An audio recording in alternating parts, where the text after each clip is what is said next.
um exercício de métodos de Fourier aplicados a circuitos elétricos.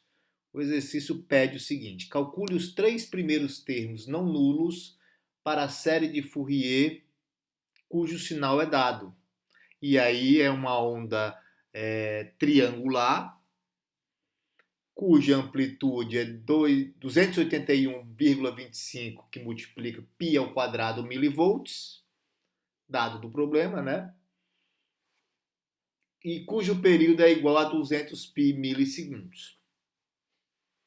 Então percebo que o problema te fornece a tensão de entrada do circuito VI e ele quer saber qual é a tensão de saída V0. Então o conceito de circuitos elétricos envolvido aqui é muito simples. O conceito é o conceito de divisor de tensão, né? Um conceito simples.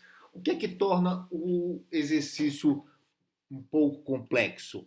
É porque não trata-se de um sinal não convencional, é um sinal triangular, periódico. Então a gente tem que utilizar um método de Fourier para poder resolver esse problema. Então a gente vai obter a série de Fourier que representa esse sinal triangular e periódico. Primeiro, pela a observação do sinal, a gente consegue perceber duas coisas: que o valor médio é nulo, logo o termo A0 é zero, e que o sinal possui simetria par. Possuindo simetria par, eu não preciso calcular o Bn. A gente sabe que quando o sinal possui simetria par, o termo Bn é igual a zero. Então, vamos ao cálculo do termo An.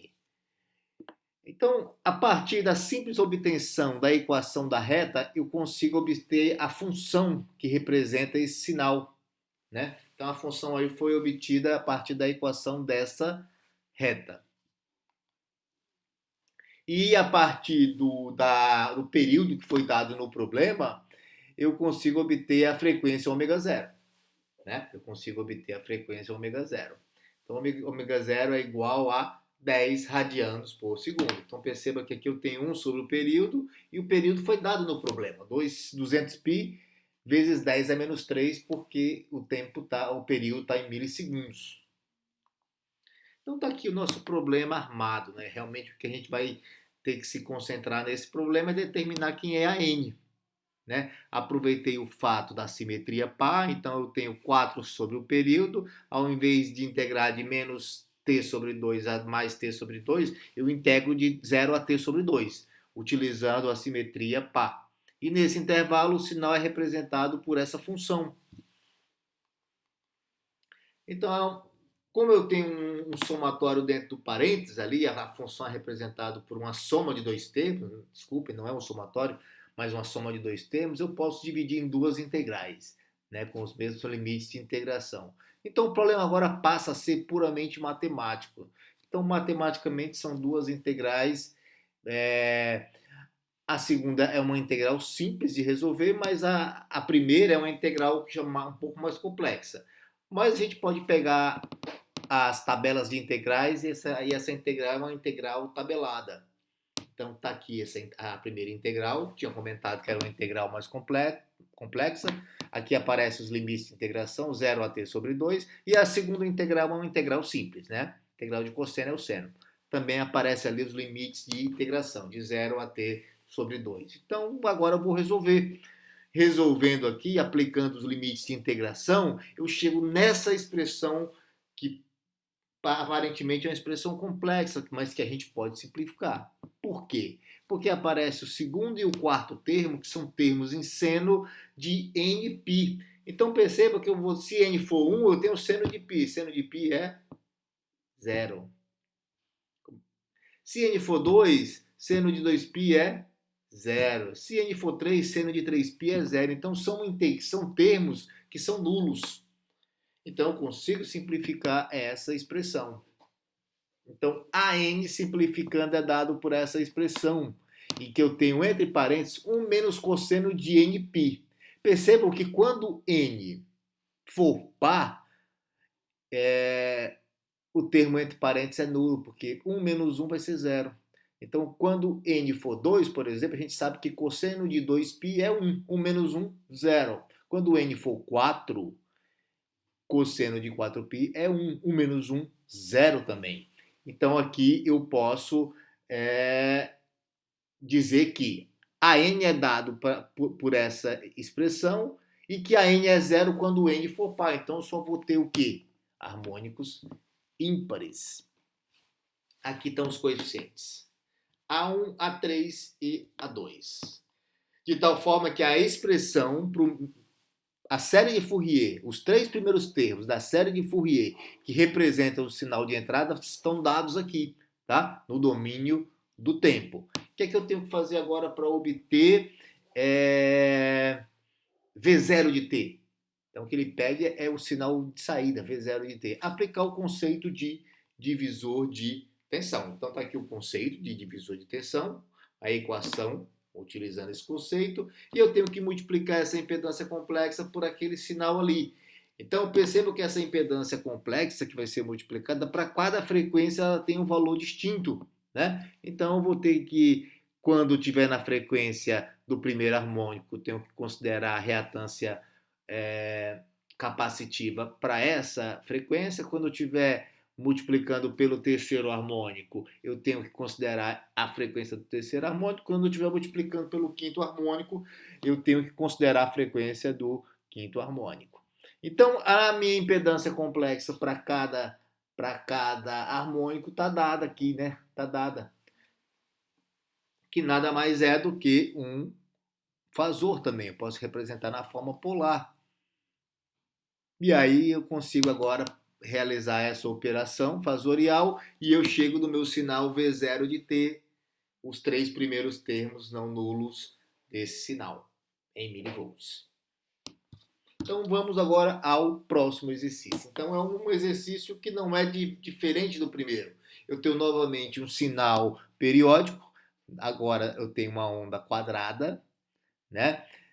Foi dado a amplitude Vm do sinal e foi dado o período. E agora o circuito é um pouco mais complexo, mas o conceito também é o mesmo. Eu forneço Vg, um sinal, uma onda quadrada, e quero saber quem é o sinal V0 de t na saída através da representação da sua série de Fourier. Só que aqui, ao invés dos 3 primeiros termos, a gente vai fornecer os 4 primeiros termos. Novamente, a obtenção desse sinal de saída é através do conceito de divisor de tensão. Lembrando que eu posso pegar a reatância capacitiva e indutiva e obter uma impedância equivalente aqui. Eu posso obter uma impedância equivalente. Novamente, o sinal tem valor médio nulo, dá para visualmente perceber, e também visualmente eu consigo determinar a simetria. Novamente, um sinal com simetria par. Logo, Bn é igual a zero. Então, perceba que a simetria ela facilita enormemente o trabalho de resolução desse tipo de problema, né? Quando eu preciso utilizar o método de Fourier aplicado a um circuito elétrico. Então, a simetria ela vai ajudar reduzindo o esforço computacional. Então, o sinal está aqui, eu dividi em 2 integrais, porque o sinal muda, né? O sinal varia de 0 a t sobre 4, eu tenho um sinal que é positivo, e de t sobre 4 a t sobre 2 eu tenho um sinal que é negativo. Então, eu tenho que representar, eu tenho que integrar, representar esse termo AN através da soma de 2 integrais. E aí a solução dessas integrais aí é simples, né? Eu tenho integrais de cosseno, que é seno, e ali os respectivos limites de integração. Então perceba que o restante é conhecido, né?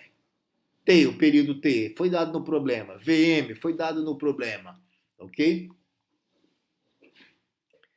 Então, resolvendo ainda o problema de forma literal, eu chego nessa expressão para o coeficiente a n. Quando o n for ímpar, né, a n é dada por essa expressão, quando o n for ímpar. Porém, quando o n for par, esse termo aqui é nulo. Né? Perceba que quando o n for 2, eu tenho o seno de π. Seno de π é zero.